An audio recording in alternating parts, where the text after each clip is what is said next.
चुनाव आयोग के ऐलान के साथ ही झारखंड में विधानसभा चुनाव का भी गुल बच चुका है।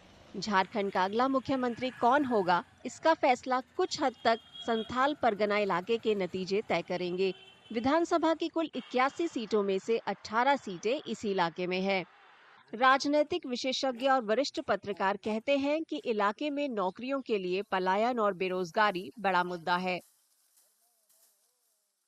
ऐसे झारखंड में तो मुद्दों का जहाँ तक सवाल है उसको लंबा फहरिस्त है, बहुत लंबा है। मगर मुख्य रूप से है क्या कि एक तो सभी पार्टियों को ये सोचना चाहिए कि हमारा जो उम्मीदवार हो वो ईमानदारी है, जो ईमानदारी से सरकार के किसी भी अच्छे कार्यक्रम को ठीक से इम्प्लीमेंट करा सके। ये बहुत जरूरी है।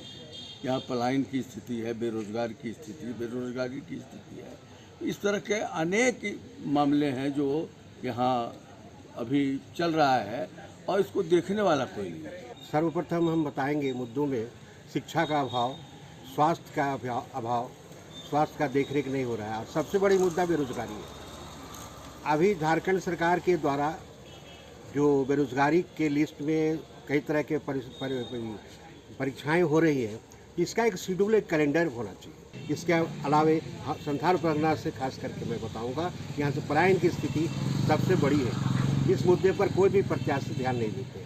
सरकार किसी की हो, किसी पार्टी के प्रत्याशी हो, लेकिन उन्हें इन मुद्दों पर विशेष रूप से प्राथमिकता देनी चाहिए। वहीं सोशल एक्टिविस्ट राज्य में शिक्षा और स्वास्थ्य सुविधाओं की कमी को बड़ा मुद्दा मानते हैं। सबसे बड़ी बात क्या है कि यहाँ सिर्फ पलायन और विस्थापन जैसा ही मुद्दा नहीं है, बेरोजगारी सबसे बड़ा मुद्दा है।